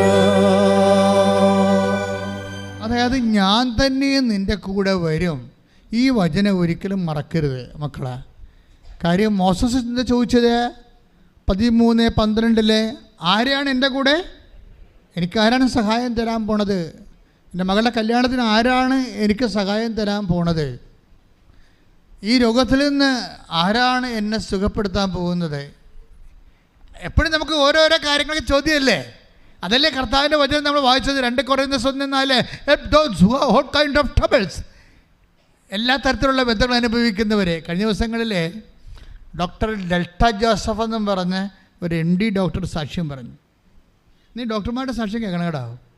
ഡോക്ടർമാരും ജഡ്ജിമാരും ഒക്കെ IPS ആയിട്ടുള്ള റാങ്കുള്ളവരൊക്കെ എത്ര പേരാണ് ഉടമ്പടി ചെയ്തിരിക്കണമെന്നറിയാമോ? അതായത് നമ്മളുടെ ഇപ്പോഴത്തെ ഒരു വിഷയം ഉടമ്പടിയുടെ സാക്ഷ്യങ്ങളെക്കുറിച്ച് വിദ്യാഭ്യാസം ഉള്ളവരെ വളരെ കൃത്യതയോടുകൂടിയാണ് വീക്ഷിക്കുന്നത്. കാര്യം എന്താണ് ഉടമ്പടിയിലുള്ളത്? അതിൻ്റെ ഇഫക്റ്റാണ് കാണുന്നുണ്ട് ആൾക്കാർ. പുക മാത്രമല്ല, തീയും കാണുന്നുണ്ട്. പുകയുടെ തീ ഉണ്ടെന്ന് അനുമാനിക്കേണ്ട കാര്യമല്ല. തീ ആൾക്കാരെ തൊടുന്നുണ്ട്. ഇപ്പോൾ ഡെൽറ്റ ജോസഫിൻ്റെ സാക്ഷ്യം എന്താ? അവിടെ അവർ ഇംഗ്ലണ്ടിൽ വർഷങ്ങളായിട്ട് അവർ ജനറൽ ഫിസിഷ്യനാണ്. പക്ഷെ അവരുടെ പ്രശ്നം, അവരുടെ 3ാമത്തെ പ്രസവത്തിൽ അത് ഭയങ്കര സിസേറിയനായിപ്പോയി. ഭയങ്കര സിസേറിയൻ എന്ന് പറഞ്ഞാൽ എന്താ കാര്യം വെച്ച് കഴിഞ്ഞാൽ 4 ലിറ്റർ ബ്ലഡ് നഷ്ടപ്പെട്ടു. 2ാമത്തെ പ്രസവത്തിൽ 4 ലിറ്റർ ബ്ലഡ് നഷ്ടപ്പെട്ടു. അപ്പോൾ BP താന്നിട്ട് 40-20 ആയി. അപ്പം മരിച്ചു പോകും. BP താന്നിട്ട് 40-20 ആവും. അപ്പോൾ അവർ, നമുക്കറിയാവില്ല, BP 40-20 വന്നാൽ പിന്നെ അടുത്തത് മരണമാണ്. അപ്പം അത്രയും ഒരു ഓപ്പറേഷനിലൂടെ മരണത്തെ ഇങ്ങനെ തൊട്ട ആളാണ് ഈ ഡോക്ടർ ഡെൽറ്റ ജോസഫ്. അപ്പം അതുകൊണ്ട് അവരും ഫിസിഷ്യനാണ്. അപ്പോൾ അവരോട് മറ്റ് ഫിസിഷ്യൻസൊക്കെ പറഞ്ഞ് ഇനി പ്രഗ്നൻസി പറ്റത്തില്ല, നമുക്കിപ്പോൾ തന്നെ സ്റ്റെറിലൈസ് ചെയ്യാമെന്ന് പറയും. ഇപ്പം തന്നെ അത് ഗർഭം നിർത്താം, പ്രസവം നിർത്താം, ഇനി പറ്റത്തില്ലെന്ന് പറയും. അപ്പോൾ അത് ദൈവ പദ്ധതി അല്ലെന്ന് അവർക്ക് തോന്നിയ കാരണം അവർ നല്ല വിശ്വാസിയാണ്. അതുകൊണ്ട് അങ്ങനെ നിർത്തണ ദൈവ പദ്ധതി അല്ലെന്ന് അവർക്കറിയാവുന്ന കാരണം അവർ പറഞ്ഞ് അതിനെക്കുറിച്ച് അവർ യേശു പറഞ്ഞില്ല. നിങ്ങൾക്കറിയാമോ, വിശ്വാസം ജീവിക്കുന്നവർ അങ്ങ് കൃത്യമായിട്ട് ജീവിക്കുന്നുണ്ട്. ചില ആൾക്കാർ കുറച്ച് കാര്യത്തിൽ വിശ്വസിക്കും, കുറച്ച് കാര്യത്തിൽ വിശ്വസിക്കത്തില്ല. അതാണ് പ്രശ്നം. ചില കാര്യം നിങ്ങൾക്ക് കുറച്ച് കംഫർട്ടായിട്ടുള്ള കാര്യങ്ങൾ നിങ്ങൾ വിശ്വസിക്കും. നിങ്ങൾക്ക് ചില കാര്യങ്ങൾ കംഫർട്ടല്ല, അതുകൊണ്ട് വിശ്വസിക്കത്തില്ല. ഡോക്ടറല്ലേ പറഞ്ഞത്, എന്നാൽ പ്രസവം നിർത്തിയേക്കാമെന്ന് വിചാരിക്കും. ദൈവതിരുമനസ്സല്ലല്ലോ അത്. നിങ്ങൾ അല്ലെങ്കിൽ ബുദ്ധിയും ബോധം ഉണ്ടെങ്കിൽ ദൈവിക കാര്യങ്ങളെ കൈകാര്യം ചെയ്യുന്നതോടൊന്ന് ചോദിക്കണം. കാര്യം ഈ നിങ്ങൾക്ക് ഗർഭപാത്രം ഉണ്ടായാലും ഇല്ലെങ്കിലും നിങ്ങൾ പ്രസവം നിർത്തിയില്ലെങ്കിലും ദൈവഹിതമല്ല നിങ്ങൾ പ്രസവം നിർത്തണമെന്നുണ്ടെങ്കിൽ ഉണ്ടാകുന്ന പ്രശ്നം എന്താണെന്നറിയാമോ? നിത്യത എന്ന് പറയുന്നൊരു വിഷയത്തിൽ നിങ്ങൾ പണിമേടിക്കാൻ സാധ്യതയുണ്ട്. ഈ ലോകത്ത് മാത്രമേ ഉള്ളെങ്കിൽ പിന്നെ പട്ടിച്ചാകണ പോലെ ചത്തുപോകാം, ഒരു കുഴപ്പമില്ല. പന്നി ഒക്കെ എത്രയോ പ്രസവിക്കുന്ന ചത്തുപോകുന്നു, നമ്മളും ചത്തുപോകുന്നു. അത്ര ഉള്ളെങ്കിൽ കുഴപ്പമില്ല. നിത്യതയാണ് ഇവിടുത്തെ പ്രശ്നം. എന്തുകൊണ്ടാണ് ഇതുപോലെ സുവിശേഷ വിഹിതമായി വിശ്വസിച്ച് ജീവിക്കുന്നവർ എന്തുകൊണ്ടാണ് കോംപ്രമൈസ് ഇല്ലാതെ പോകുന്നതിൻ്റെ കാരണം എന്താണ്? അങ്ങനെ വിശ്വസിക്കുന്നവർ, അങ്ങനെ ജീവിക്കാൻ ജനിച്ചു പോയത് കൊണ്ട് ക്രിസ്ത്യാനിയായിട്ട് പോയ ആൾക്കാരുണ്ട്. അവരെക്കുറിച്ച് പറഞ്ഞിട്ട് കാര്യമില്ല. ജനിച്ചു പോയത് കൊണ്ട് വിശ്വാസിയാകുകയും പിന്നീട് വിശ്വാസ സത്യങ്ങൾ പഠിച്ച് മനസ്സിലാക്കുകയും ദൈവത്തിൻ്റെ സ്വന്തമാകുകയും ചെയ്ത ആൾക്കാർ ഒരു കാരണവശാലും കോംപ്രമൈസ് ചെയ്യത്തില്ല. ഡോക്ടർ പറഞ്ഞു അയാൾ ഡോക്ടറാണ്, പക്ഷേ ജനറൽ ഫിസിഷ്യനാണ്, പക്ഷേ അവർ പറഞ്ഞ് പ്രസവം നിർത്താൻ പറ്റത്തില്ല, it's not bill of God എന്ന് പറയും. അപ്പോൾ ഡോക്ടർ പറഞ്ഞു, നിങ്ങളൊരു ഡോക്ടറല്ലേ, നിങ്ങൾക്ക് ശാസ്ത്രബോധമൊന്നുമില്ലേ, ഇനി പ്രസവിച്ചാൽ ഇതുപോലെ ഒരു കേസ് വന്നാൽ നിങ്ങൾ എന്ത് ചെയ്യുമെന്ന് ചോദിച്ചു. നിങ്ങൾ മരിച്ചു പോകുമെന്ന് പറയും. പക്ഷെ അവരെന്താ ചെയ്തിരിക്കണം? അവരിപ്പോൾ ഉടമ്പടിയെക്കുറിച്ചുള്ള ക്ലാസ്സുകൾ കേട്ട്, അപ്പോൾ ഒരു നാട്ടിൽ വന്നപ്പോൾ ഒരു ഉടമ്പടി എടുത്ത് എന്താണ്, മൂന്നാമത് പ്രസവിക്കാൻ കണക്കാക്കിയാണ് ഉടമ്പടി എടുത്തിരിക്കണേ. ഇത്രയും മരണത്തെ നേരെ കണ്ട ആൾ മൂന്നാമതൊരു കുഞ്ഞിന് വേണ്ടി ഉടമ്പടി എടുത്തിരിക്കുകയാണ്. ഉടമ്പടി എടുത്തപ്പോൾ എന്താ ചെയ്തിരിക്കണത്? ഉടമ്പടിയിൽ അവരെ ഒരു കുഞ്ഞിനെ എക്സ്പെക്റ്റ് ചെയ്യണതിന് മുമ്പ് തന്നെ, അതിന് ട്രൈ ചെയ്യണ മുമ്പ് തന്നെ അവർ ഉടമ്പടി തൈലമെടുത്ത് വയറ്റെ പുരട്ടും. ഡോക്ടറാണെന്ന് ചിന്തിക്കണം നിങ്ങൾ. വിശ്വാസത്തോടെയാണ് ഈ കാര്യങ്ങൾ ചെയ്യണത്. എന്നിട്ട് അവർ ക്യാരി ആകുമ്പോൾ എന്താ അവർ ചിന്തിക്കണത്? ഈ കുഞ്ഞ് മാതാവിൻ്റെ കുഞ്ഞാണ്. അതാണ് വിഷയം. ഈ കുഞ്ഞ് മാതാവിൻ്റെ കുഞ്ഞാണ്. ഇതിനെ രക്തം പൊടിയാ പ്രസവിപ്പിക്കേണ്ട ഉത്തരവാദിത്തം. ഞാൻ വിശ്വാസം പ്രഖ്യാപിച്ചില്ലേ, പിന്നെ എനിക്കെന്താ പ്രശ്നം? എൻ്റെ പ്രശ്നം തീർന്ന്. ഞാൻ അമ്മയിൽ വിശ്വസിച്ചു. അമ്മ എൻ്റെ ബെഡ്റൂമിലുണ്ടാകുമെന്നും അമ്മ എൻ്റെ ഓപ്പറേഷൻ തിയേറ്ററിലുണ്ടാകുമെന്നും ഞാൻ വിശ്വസിച്ചു. അതിൻ്റെ പേരിൽ ഞാൻ എൻ്റെ ഉടമ്പടി തൈലമെടുത്ത് എൻ്റെ ഗർഭപാത്രത്തിൽ പുരട്ടി. My role is over. പിന്നെ ആരുടെ അതിന് റോളുള്ളത്? ദൈവത്തിൻ്റെതാണ്. അമ്മ ഉണ്ടാകും. അവരുടെ പ്രസവിക്കാൻ പോയപ്പോൾ അവർക്ക് കുഴപ്പമില്ല, അവർ കൂളായിട്ട് പ്രസവിക്കാൻ പോയി, ഓപ്പറേഷൻ നടന്ന്. പക്ഷേ എത്ര വെറും 700 ml ബ്ലഡേ പോയുള്ളൂ. അവർക്കൊരു കുഴപ്പമില്ല. മൂന്നാമത്തെ കുഞ്ഞിനെ കിട്ടി. അതാണ് വിശ്വാസം. ശ്രദ്ധിക്കട്ടെ. പുറപ്പാട് 33:19. അവിടുന്ന് അരുൾ ചെയ്തു, അവിടുന്ന് അരുൾ ചെയ്തു, എന്റെ മഹത്വം നിന്റെ മുൻപിലൂടെ കടന്നു പോകും. കർത്താവ് എന്ന എന്റെ നാമം നിന്റെ മുൻപിൽ ഞാൻ പ്രഖ്യാപിക്കുകയും ചെയ്യും. എനിക്കിഷ്ടമുള്ളവനിൽ ഞാൻ പ്രസാദിക്കും. എനിക്കിഷ്ടമുള്ളവനോട് ഞാൻ കരുണ കാണിക്കും. എനിക്കിഷ്ടമുള്ളവർ ഞാൻ പ്രസാദിക്കും. എനിക്കിഷ്ടമുള്ളവരോട് ഞാൻ കരുണ കാണിക്കും. എന്നാൽ പിന്നെ നമ്മളെന്താണ് മാട്ടക്കിടന്ന് നെഞ്ചു കളയണത്? അപ്പോഴേ പുറപ്പാട് 33:19 എന്താ പറഞ്ഞത്? എനിക്കിഷ്ടമുള്ളവരോട് ഞാൻ കരുണ കാണിക്കും, ഇഷ്ടമുള്ളവരോട് ഞാൻ പ്രസാദിക്കും. അപ്പം കൃപയുടെ അവസ്ഥ ദൈവത്തിന് ഇഷ്ടമുള്ളവരോടാണെങ്കിൽ പിന്നെ നമുക്ക് എങ്ങനെയാണ്? നമുക്ക് അവിടെ എന്താ റോഡ്? ദൈവമല്ല തീരുമാനിക്കണത്. ദൈവത്തെ നിങ്ങൾ മനസ്സിലായോ? നിങ്ങൾക്ക് മനസ്സിലായോ? പുറപ്പാട് 33:19 എന്താ പറയണത്? എനിക്കിഷ്ടമുള്ളവരോട് ഞാൻ കരുണ കാണിക്കും, ഇഷ്ടമുള്ളവരോട് ഞാൻ പ്രസാദിക്കും. അപ്പോൾ ദൈവത്തിന് ഇഷ്ടമുള്ളവരാണ് ദൈവം ചെയ്യുന്ന കാര്യമാണ് അതെങ്കിൽ പിന്നെ അവിടെ എനിക്ക് എന്ത് ചെയ്യാൻ പറ്റുമോ എന്നുള്ള സ്വാഭാവിക ഒരു ചോദ്യമല്ലേ? പക്ഷേ അവിടെ ഒരു വിഷയമുണ്ട്. ദൈവത്തിന് ഇഷ്ടപ്പെടുത്തി എടുക്കണം നമ്മളാണ്. അവിടെയാണ് അതിൻ്റെ മെക്കാനിസം ഇരിക്കുന്നത്. That's okay. ദൈവം പറയണം. പുറപ്പാട് 33:19 പറഞ്ഞ എന്താണ്? എനിക്ക് പറഞ്ഞ് എനിക്കിഷ്ടമുള്ളവരോട് ഞാൻ കരുണ കാണിക്കുന്നു, ഇഷ്ടമുള്ളവരോട് ഞാൻ പ്രസാദിക്കും. ഓക്കെ. അപ്പോൾ ദൈവത്തിൻ്റെ നമുക്കൊരു അതിൻ്റെ സ്റ്റാൻഡിങ് ആയിട്ടുള്ള ഒരു ഇൻസ്ട്രക്ഷൻ കിട്ടി. എന്താണ്? കൃപ ഒഴുകണ വഴിയെന്ന് പറയണത് ദൈവത്തിന് ഇഷ്ടമുള്ളവരോടാണ്. ക്ലിയർ അല്ലേ? അപ്പോൾ പിന്നെ അവിടെ നമുക്ക് റോളൊന്നും ഇല്ലല്ലോ എന്ന് നമുക്ക് ചിന്തിക്കും. നമ്മൾക്കാണ് റോള്. എന്താണ്? നമ്മൾ ദൈവത്തെ ഇഷ്ടപ്പെടുത്തി എടുക്കണം. അവിടെയാണ് പ്രശ്നം ഇരിക്കുന്നത്. ദൈവത്തിന് നമ്മളെ ഒന്ന് പറഞ്ഞേ, ദൈവത്തിന് നമ്മളെ ഇഷ്ടപ്പെടുത്തി എടുക്കണം. ഇതിനാണ് ഈ ഉടമ്പടി ചെയ്തുകൊണ്ട് പുറകെ നടക്കുന്നത്. പുറകെ ഉടമ്പടി ചെയ്ത് ജീവിക്കല്ലേ ആൾക്കാർ. എന്തിനാണ്? ദൈവത്തെ ഇഷ്ടപ്പെടുത്തി എടുക്കാൻ. ശ്രദ്ധിക്കട്ടെ. ഹല്ലേലൂയ, ഹല്ലേലൂയ, ഹല്ലേലൂയ, ഹല്ലേലൂയ. യേശുവേ നന്ദി. ഹല്ലേലൂയ, ഹല്ലേലൂയ, ഹല്ലേലൂയ, ഹല്ലേലൂയ, ഹല്ലേലൂയ. നിലപാടുകളിലൂടെ നിന്റെ ഇഷ്ടം സ്വന്തമാക്കുവാൻ ആരാധനയിലൂടെ ഞങ്ങളെ അഭിഷേകം ചെയ്യണമേ. അമ്മ ഉടനടി പരിഹാരമേകും ഉടമ്പടി പ്രാർത്ഥനയിൽ അമ്മ ഉടനടി പരിഹാരമേകും.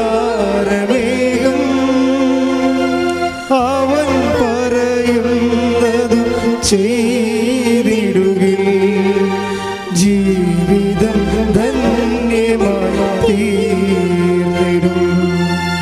അവൻ പറയുന്നത് ചെയ്തിടുകിൽ ജീവിതം ധന്യമായി തീർന്നിടും.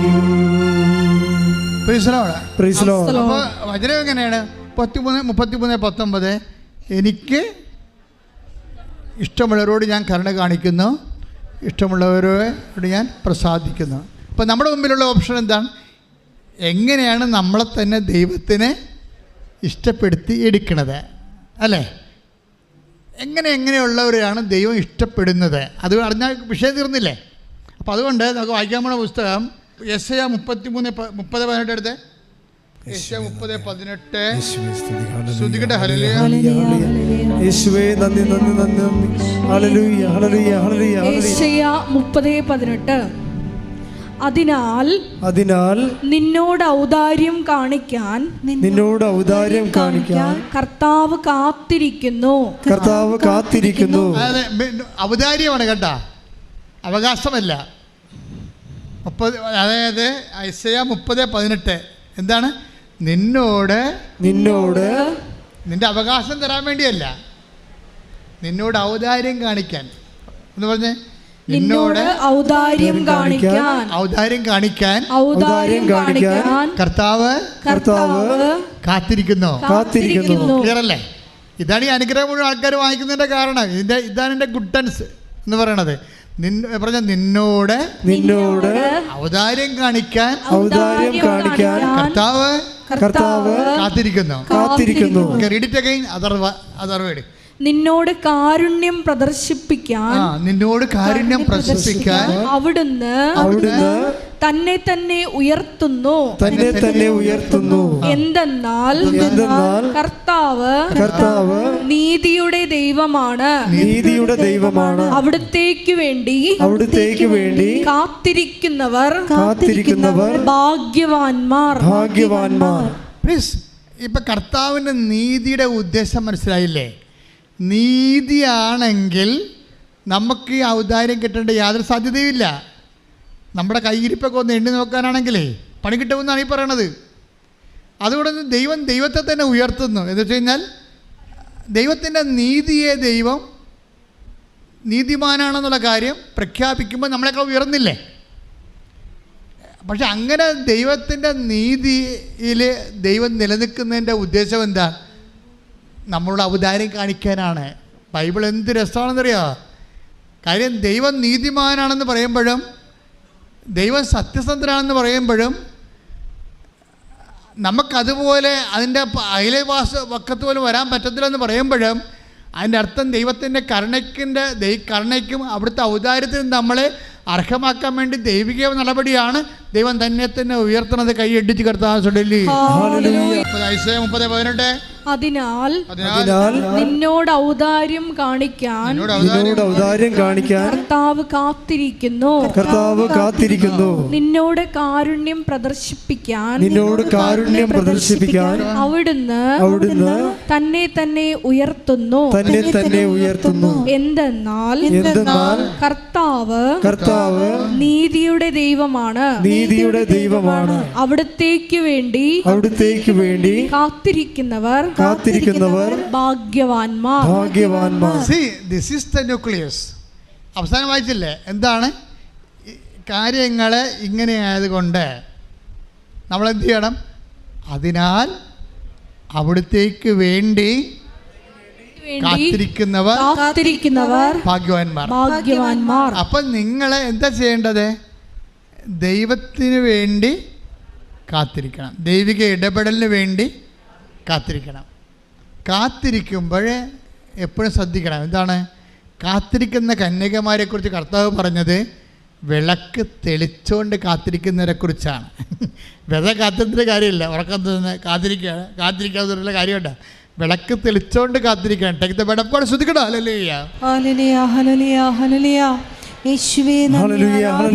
പരിശുദ്ധ പരമദിവ്യകാരുണ്യത്തിന് ആരാധനയും സ്തുതിയും പുകഴ്ചയും ഉണ്ടായിരിക്കട്ടെ. മത്തായിയുടെ സുവിശേഷം 25-ാം അധ്യായം 1 മുതലുള്ള തിരുവചനങ്ങൾ. മത്തായി 25:1 കന്യകമാരുടെ വിളക്കുകൾ ഏന്തിയ കന്യകമാരെ കുറിച്ച് നമ്മൾ വായിച്ചു കേൾക്കാൻ പോകുന്നത്. കാത്തിരിക്കാൻ പറയുമ്പോഴേ കയ്യിൽ വിളക്കുണ്ടാണെന്ന് ബൈബിൾ പറയണം. വെറുതെ ചുമ്മാ ഉറക്കം തൂങ്ങി കാത്തിരിക്കാൻ പറ്റത്തില്ല. നിരുത്തരവാദപരമായിട്ട് കാത്തിരിക്കാൻ പറ്റത്തില്ല. കയ്യിൽ വിളക്കുണ്ടാകണം. വിശ്വാസത്തിൻ്റെ, പ്രത്യാശയുടെ, ദൈവസ്നേഹത്തിൻ്റെ. Praise the Lord. വിശ്വാസത്തിന് മാത്രമല്ല, ഉടമ്പടിയിൽ കാത്തിരിപ്പെന്ന് പറയുമ്പോൾ എന്തൊക്കെ ഉണ്ടാകണം? വിശ്വാസത്തിൻ്റെ വിളക്ക്, ദൈവസ്നേഹത്തിൻ്റെ ജ്വാല, അതുപോലെ തന്നെയാണ് പ്രത്യാശയുടെ. പ്രത്യാശ ഉണ്ടെങ്കിൽ ഉറക്കം തൂങ്ങത്തില്ല അവിടെ. അതുകൊണ്ട് നിങ്ങളെ ഇടയ്ക്ക് ഉറക്കം തൂങ്ങുന്ന ആൾക്കാരില്ലേ? ഉറക്കം തൂങ്ങുന്ന ആൾക്കാരെന്ന് പറയുമ്പോൾ ഉറക്കം തൂങ്ങാമേ എന്നും പറഞ്ഞുകൊണ്ട് ഉടമ്പ് എടുത്തിരിക്കുന്ന ആൾക്കാരുണ്ട്. അങ്ങനെയുണ്ട്. ഉറക്കം തൂങ്ങിക്കൊള്ളാവേ എന്നും പറഞ്ഞുകൊണ്ട് നേർച്ച എന്താ വെച്ചാൽ അവർക്കറിയാം ഈ ആദ്യം 5 പത്രം എടുത്ത് കൈ പിടിക്കും. ബാക്കിയുള്ളവർ അത് ആ കൂട്ടുകാരൊക്കെ പിടിപ്പിക്കും. ആദ്യം നീ 5 കൂട് ഉറക്കം തൂങ്ങിക്കൊള്ളാവേ എന്ന് പറഞ്ഞ് ഉടമ്പ് എടുത്തേക്കും. ഈ ജന്മത്തിൽ ഗതി പിടിക്കത്തില്ല. കാര്യം ഇവിടെ നമ്മൾ കോമ്പീറ്റ് ചെയ്യണത് ആരുമായിട്ടാണെന്നറിയാമോ? ഒരു പ്രായമുള്ള അപ്പനിവിടെ വന്ന് സാക്ഷ്യം പറഞ്ഞായിരുന്നു. നിങ്ങളുടെ പേരെന്നാ? അതായത് എഡ്വിൻ തെയ്ഡോർ. കഴിഞ്ഞ ദിവസം പറഞ്ഞതാണ്. എഡ്വിൻ തീറോട് എന്താണ് അങ്ങനെ എങ്ങനെ ഒരു 70 വയസ്സ് കാണുമായിരിക്കും. വയസ്സ് കൂടുതലായി പറഞ്ഞത് കൂടിയാൽ പണം മിക്കവാറും അങ്ങനെയുടെ മക്കൾ തന്നെ കൈകാര്യം ചെയ്യാൻ വരും മിക്കവാറും. നല്ല ആരോഗ്യമൊക്കെ കൊണ്ട് പുള്ളിക്കുക, സംശയമില്ല. പക്ഷെ പുള്ളി പറ്റി സാക്ഷ്യം എന്നറിയാമോ? എൻ്റെ മനസ്സിൽ തോന്നി ലക്ഷക്കണക്കിന് മനുഷ്യരെ കർത്താവിനെ അറിയിക്കണം. അതുകൊണ്ട് എല്ലാ മാസവും ഞാൻ 5 കെട്ട് പത്രം മേടിക്കും. എൻ്റെ മനസ്സിൽ തോന്നി ലക്ഷക്കണക്കിന് മനുഷ്യരെ കർത്താവിനെ അറിയിക്കണം. അതുകൊണ്ട് എല്ലാ മാസവും ഞാൻ 5 കെട്ട് പത്രം മേടിക്കും. എന്താ കാര്യം? പത്രം ഇങ്ങനെ ഒന്ന് മണുത്താൽ, ചില വണ്ടി കണ്ടില്ലേ, പെട്രോൾ മണുത്താൽ തന്നെ ഓടുമെന്ന് പറഞ്ഞ പോലെ കൃപാസനം പത്രം കണ്ടാൽ മതി. അതല്ലേ സാത്താൻ ഇതിനെതിരെ എന്തെല്ലാം വിധത്തിലുള്ള വ്യാജാരോപണങ്ങൾ നടത്തി നശിപ്പിച്ച് കളയാൻ. നശിച്ചില്ലല്ലോ, നശിച്ചില്ല. കാര്യം വെച്ചാൽ ഇന്ന് ആരോപണങ്ങൾ ഉണ്ടായ കാലത്തേക്കാൾ എത്രയോ 10,000 ഇന്ന് അനുഭവ സാക്ഷ്യം പറഞ്ഞ് അവരുടെ അനുഭവങ്ങൾ ഇപ്പം വാവിളിക്കാൻ പറ്റത്തില്ല. ആരെങ്കിലും കൃപാസനത്തിലെ വാവിളിച്ച് അപ്പം തന്നെ വിശ്വാസവും അനുഭവമുള്ളവൻ താഴെ കമൻറ്റ് ചെയ്യും, അവൻ്റെ അനുഭവമുണ്ട്. കാര്യം അത് നമ്മളും ചെയ്യണം. അത് ആരെല്ലാം ദൈവിക പദ്ധതിക്ക് എതിരെ നിൽക്കണം ഒരിക്കലും സാത്താനായിരിക്കുമല്ല. അവൻ എന്നാ യുക്തിവാദി എന്താ സംഭവമാണെന്ന് പറഞ്ഞാലും ആൾ കളിക്കാനോ അല്ലെങ്കിൽ ക്രിസ്ത്യാനി ഉപദ്രവിക്കാനോ ക്രിസ്ത്യാനിയുടെ ഇടയിൽ തന്നെയുള്ള മറ്റു മതസ്ഥരുടെ മുമ്പിൽ നല്ല പിള്ള ചമയാൻ വേണ്ടിയുള്ള ആൾക്കാരും ഉണ്ട്, കൃപാസനത്തെ ഉപദ്രവിക്കുന്നവർ ഇല്ലേ. അപ്പോൾ പക്ഷേ അങ്ങനെ വരുമ്പോൾ തന്നെ നമ്മുടെ അനുഭവങ്ങൾ അപ്പം നമ്മൾ പറയണം. കാര്യം പറയാൻ ബാധ്യസ്ഥരാണ് നമ്മൾ. കാര്യം നമുക്ക് ദൈവം തന്ന അനുഭവമില്ലേ, ആ ദൈവത്തെ മഹത്വപ്പെടുത്താൻ നമുക്ക് ബാധ്യസ്ഥരാണ്. കാര്യം ദൈവത്തെ മഹത്വപ്പെടുത്തിയാണ് നമ്മൾ വിശ്വാസത്തിൽ വളരണത്. 4:20 റോമ. ശ്രദ്ധിക്കട്ടെ. ഹല്ലേലൂയ ഹല്ലേലൂയ ഹല്ലേലൂയ ഹല്ലേലൂയ ഹല്ലേലൂയ. യേശുവേ നന്ദി. ഹല്ലേലൂയ ഹല്ലേലൂയ. ശ്രദ്ധിക്കട്ടെ. ഹല്ലേലൂയ. റോമ 4:20. റോമ 4:20. ദൈവത്തെ മഹത്വപ്പെടുത്തിക്കൊണ്ട് അവൻ വിശ്വാസത്താൽ ശക്തി പ്രാപിച്ചു. അപ്പൊ ഈ തീഡർ എന്താ ചെയ്യണത്? വിശ്വാസത്തിൽ ശക്തി പ്രാപിക്കുകയാണ്. എങ്ങനെയാണ്? ദൈവത്തെ മഹത്വപ്പെടുത്തിക്കൊണ്ട്. അപ്പോൾ ദൈവത്തെ മഹത്വപ്പെടുത്താൻ വേണ്ടി അദ്ദേഹം 5 കെട്ട് പത്രം വാങ്ങിച്ചിരിക്കുകയാണ്. അത് വാങ്ങിച്ച് എന്നിട്ട് പറയുന്നത് ഞാൻ ഓട്ടോറിക്ഷക്കാർക്ക് കൊടുക്കും, ചായക്കടയെ കൊണ്ടേ കൊടുക്കും, എവിടെയെല്ലാമാണ് കർത്താവിന് എത്തിക്കാൻ കഴിയണം അവിടെയെല്ലാം പ്രാർത്ഥനാപൂർവ്വം നടന്നുകൊണ്ടേ കൊടുക്കും. അങ്ങനെയുള്ള ആൾക്കാരുടെ മുമ്പിലാണ് ഈ 5 പത്രം മേടിച്ചതും ബാക്കി പത്രമെല്ലാം നാത്തൂനും ആൻറ്റിക്കൊക്കെ കൊടുത്തിട്ട് പോയി കിടന്ന് ഉറങ്ങണ ആൾക്കാർ. ഉറക്കം തൂങ്ങി ഉടമ്പടിക്കാരുടെ കാര്യം പോക്കാണ് കേട്ടോ. ഉള്ള കാര്യം പറഞ്ഞേക്കാം. നിങ്ങൾ കോമ്പീറ്റ് ചെയ്യുന്നത് നിങ്ങളെക്കാൾ ആരോഗ്യം പ്രായമുള്ള ആൾക്കാരോടാണ് നിങ്ങൾ കോമ്പീറ്റ് ചെയ്യേണ്ടത്. അപ്പം അതുകൊണ്ട് അവരുടെ പ്രാർത്ഥന ദൈവത്തിനുണ്ട്. നിങ്ങളുടെ അഭ്യാസം ഒന്നും നടക്കത്തില്ല. അപ്പം മര്യാദക്ക് ശക്തമായി പ്രവർത്തിക്കാൻ വേണ്ടി കൈ ഉയർത്തി ശ്രദ്ധിക്കട്ടെ. ഹല്ലേലൂയ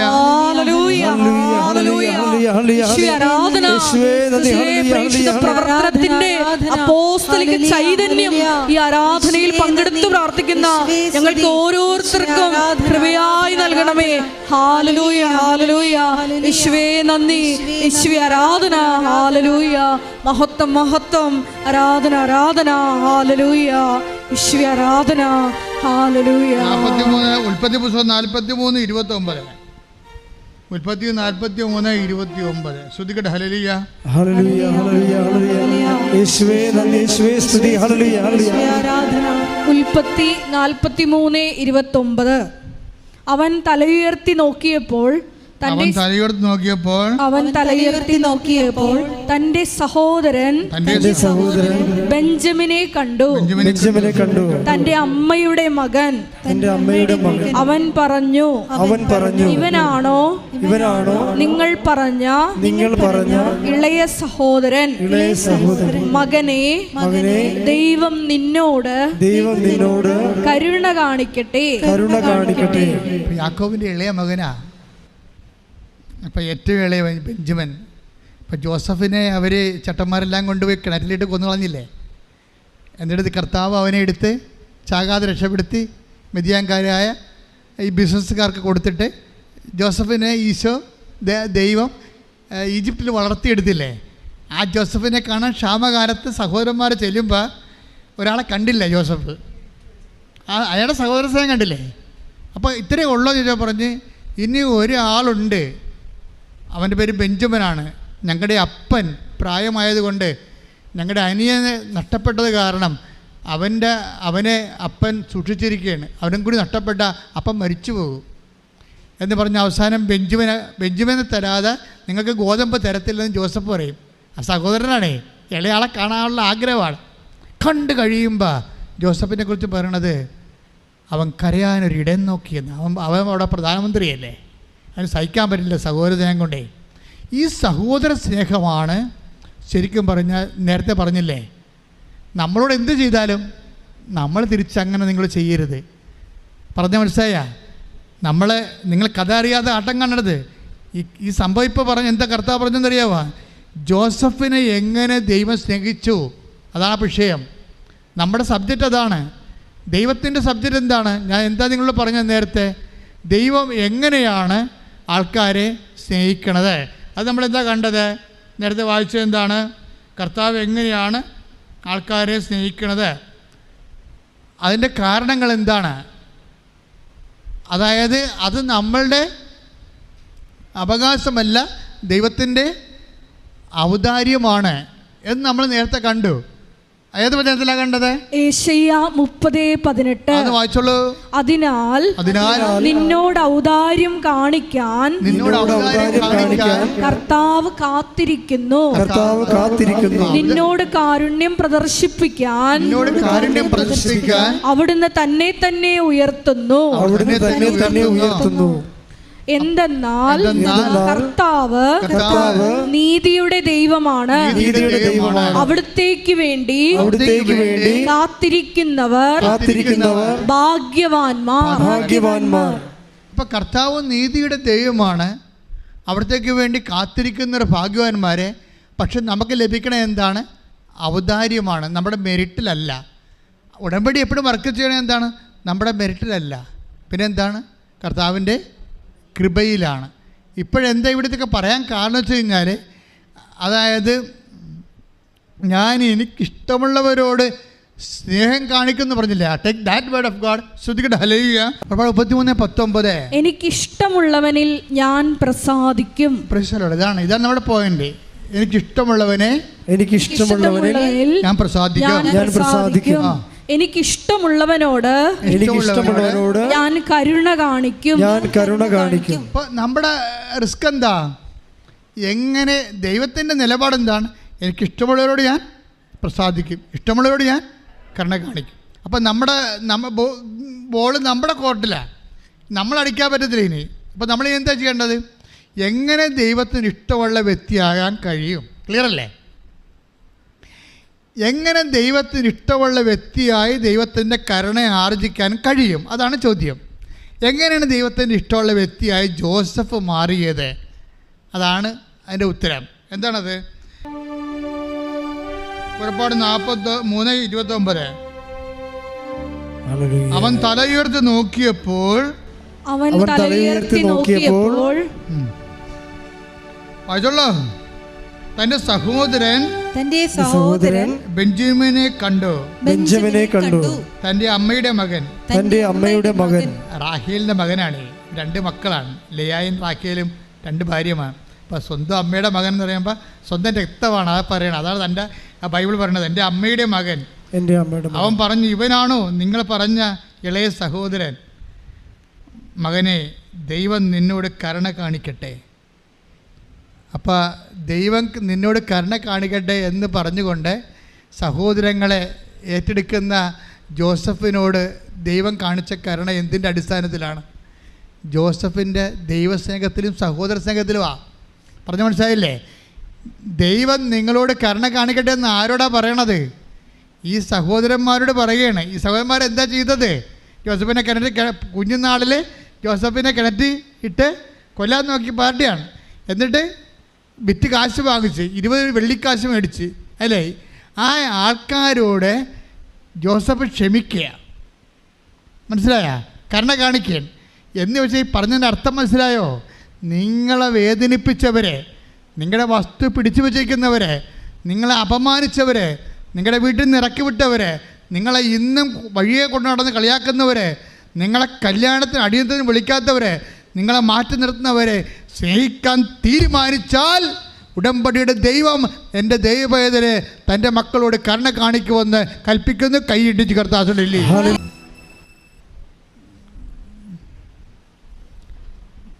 മക്കളെ, നമ്മളുടെ ഒരു ധ്യാനം കേട്ടുപോണവരാകരുത്. നിങ്ങൾ ഇടയ്ക്കിടയ്ക്ക് ഇതിൻ്റെ താക്കോലിട്ട് ഇതിൻ്റെ ഇടയ്ക്കിടയ്ക്ക് നോക്കണം ഹൗ ഇറ്റ് വർക്ക്സ് എന്ന്. ഞാൻ എപ്പോഴും നിങ്ങൾക്ക് തിയറിയാണ്, കുറച്ച് ഫോർമുല തരികയാണ്. നിങ്ങളത് കൊണ്ടുപോയി പരീക്ഷാശാലയിൽ സൊല്യൂഷൻ വേണ്ടി നമ്മുടെ കുഞ്ഞുങ്ങളൊക്കെ സെക്കൻഡ് ഗ്രൂപ്പുകാരൊക്കെ നോക്കത്തില്ലേ, അതുപോലെ ഇത് പ്രാക്ടീസ് ചെയ്ത് നോക്കണം. ഉടമ്പടിയുടെ രീതി എന്ന് വെച്ചാൽ ഒരു തിയറട്ടിക്കൽ ലെവലിൽ ഒരു വിശ്വാസം നിലവാരം കീപ്പ് ചെയ്യണമല്ല. വിശ്വാസം ആക്ടിവേറ്റ് ചെയ്യാൻ വേണ്ടി കുറേ ബിബ്ലിക്കൽ ഫോർമുലാസ് നൽകും. അത് പകുതി മുക്കാലും എൻ്റെ അനുഭവത്തിലുള്ളതാണ് ഞാൻ എടുക്കത്തുള്ളൂ. കാര്യം നിങ്ങൾക്കത് ബോധ്യം കിട്ടാനും അത് സത്യമാണെന്ന് അറിയാനും. അല്ല ഞാൻ ബൈബിൾ അങ്ങനെ പറയാറുണ്ട്, ഞാൻ നിങ്ങളോട് പറയണമല്ല. അത് എൻ്റെ ജീവിതത്തിൽ ഞാൻ ഏതെങ്കിലും കാലഘട്ടങ്ങളിലൊക്കെ ഞാൻ എക്സിക്യൂട്ട് ചെയ്തിട്ടുണ്ട്. അതിൻ്റെ ആ തിയറിയുടെ കാര്യക്ഷമത പരിശോധിച്ചിട്ടുള്ളതാണ് നേരത്തെ. അപ്പം ഇങ്ങനെ വരുമ്പോൾ നമ്മൾ ബൈബിൾ മെക്കാനിസമാണ് നമ്മൾ നടത്തുന്നത്. അപ്പം നിങ്ങൾക്ക് തരുമ്പോൾ നിങ്ങൾ ഉടമ്പടി പ്രകാരം അത് ആക്ടിവേറ്റ് ചെയ്തിട്ട് എക്സിക്യൂട്ട് ചെയ്ത് നോക്കണം. അപ്പോൾ നിങ്ങൾ ദൈവത്തിൻ്റെ അങ്ങനെ നിങ്ങൾ ദൈവത്തിൻ്റെ ഒരു സ്നേഹത്തിൻ്റെ പ്രചാരകരായി മാറിയാൽ ദൈവം നിങ്ങൾ ഓൺ ചെയ്യും, സ്വന്തമായിട്ട് ഓൺ ചെയ്യും. അങ്ങനെ ഓൺ ചെയ്ത് കഴിഞ്ഞാൽ പിന്നെ എളുപ്പമാണ്. ഇപ്പം നമ്മുടെ ചന്ദ്രയാനൊക്കെ ചന്ദ്രനിലേക്ക് ലാൻഡ് ചെയ്യാൻ പോവുകയല്ലേ അല്ലേ? നിങ്ങൾ പ്രാർത്ഥിക്കണം കേട്ടോ, ഈ പ്രാവശ്യം കുഴപ്പങ്ങളൊന്നും ഉണ്ടാകാതെ ചന്ദ്രയുടെ സൗത്ത് സോണിൽ പോയി സോഫ്റ്റ് ലാൻഡിങ് ചെയ്യാൻ നിങ്ങൾ കൈകളെത്തി ഒന്ന് പ്രാർത്ഥിച്ച് ശ്രുതിക്കട്ടെ. ഹല്ലേലൂയ. മേൽക്കൈ നേടാനും മനുഷ്യരാശിക്ക് അത് വലിയ സംഭാവന ഉണ്ടാകുവാനും ദൈവത്തിൻ്റെ രഹസ്യങ്ങൾ അവിടെ നിന്ന് നൽകിയ ബുദ്ധിയുടെ വെളിച്ചത്തിൽ കണ്ടുപിടിക്കുന്നതിലൂടെ മനുഷ്യനെ എളിമപ്പെട്ടുകൊണ്ട് ദൈവത്തിൻ്റെ വിശ്വാസത്തിൻ്റെ ശക്തിയുടെ ഉപകരണങ്ങളായി മാറാൻ ഇടയാക്കണമേ. ശ്രദ്ധിക്കട്ടെ.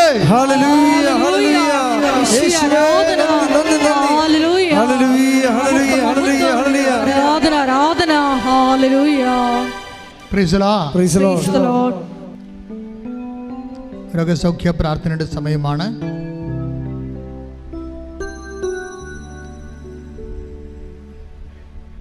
ഓരോരുത്തരും അവരുടെ ശിരസിലെ 2 കൈകളും വെച്ച് ആദ്യം വിശ്വാസ പ്രമാണം ചൊല്ലുക. സ്വരത്തിൽ ചെല്ലണം. സർവശക്തനായ പിതാവും ആകാശത്തിന്റെയും ഭൂമിയുടെയും സൃഷ്ടാവുമായ ദൈവത്തിൽ ഞാൻ വിശ്വസിക്കുന്നു. അവിടുത്തെ ഏകപുത്രനും ഞങ്ങളുടെ കർത്താവുമായ ഈശോ മിശിഹായിലും ഞാൻ വിശ്വസിക്കുന്നു. ഈ പുത്രൻ പരിശുദ്ധാത്മാവാൽ ഗർഭസ്ഥനായി കന്യകാമറിയത്തിൽ നിന്ന് പിറന്ന് പോന്തിയോസ് പീലാത്തോസിന്റെ കാലത്ത് പീഡകൾ സഹിച്ച് കുരിശിൽ തറയ്ക്കപ്പെട്ട് മരിച്ച് അടക്കപ്പെട്ട് പാതാളങ്ങളിൽ ഇറങ്ങി മരിച്ചവരുടെ നിന്ന് 3-ാം നാൾ ഉയർത്ത് സ്വർഗത്തിലേക്ക് എഴുന്നള്ളി സർവശക്തിയുള്ള പിതാവായ ദൈവത്തിൻ്റെ വലതുഭാഗത്തിരിക്കുന്നു. അവിടെ നിന്ന് ജീവിക്കുന്നവരെയും മരിച്ചവരെയും വിധിക്കുവാൻ വരുമെന്നും ഞാൻ വിശ്വസിക്കുന്നു. പരിശുദ്ധാത്മാവിലും ഞാൻ വിശ്വസിക്കുന്നു. വിശുദ്ധ കത്തോലിക്ക സഭയിലും പുണ്യവാന്മാരുടെ ഐക്യത്തിലും പാപങ്ങളുടെ മോചനത്തിലും ശരീരത്തിൻ്റെ ഉയർപ്പിലും നിത്യമായ ജീവിതത്തിലും ഞാൻ വിശ്വസിക്കുന്നു. ആമേൻ. മക്കളെ, കൈകൾ അങ്ങനെ തന്നെ വെച്ചുകൊണ്ട് സ്തുതിക്കട്ടെ. അച്ഛൻ രോഗസൗഖ്യ പ്രാർത്ഥന നടത്താൻ പോവുകയാണ്. ഓൺലൈനിലുള്ളവരും അതുപോലെ തന്നെ ചെയ്യണമേ, എപ്പോൾ വേണമെങ്കിലും ചെയ്യണമേ. സ്തുതിക്കട്ടെ. ഹല്ലേലൂയ. യേശുവേ നന്ദി. ഹല്ലേലൂയ. കർത്താവേ, നിന്റെ വിശുദ്ധ പൗരോഹിത്യത്തെ മഹത്വപ്പെടുത്തണമെന്ന് പ്രാർത്ഥിക്കുന്നു. കർത്താവേ, സഭയിലുള്ള സാന്നിധ്യം പ്രകടമാക്കണമെന്ന് പ്രാർത്ഥിക്കുന്നു. കർത്താവ് 34 വർഷം ഞാൻ അർപ്പിച്ച കൃപാനയുടെ യോഗ്യതയാൽ കൃപാസ്ഥാനത്താറെ ജീവനോടെ പ്രത്യക്ഷപ്പെട്ട പരിശുദ്ധ അമ്മയുടെ മാധ്യസ്ഥത്തില് ഈ അൾത്താറയിൽ നടന്ന 10,000-കണക്കിന് ആരാധനയുടെ ശക്തിയാൽ മാരക രോഗങ്ങള്, തീരവേദികള്, ജീവിത ദുരിതങ്ങള്, മഹാമാരികള് യേശു ക്രിസ്തുവിന്റെ നാമത്തില് മാറിപ്പോകട്ടെ. ഹല്ലേലൂയ. ഹല്ലേലൂയ.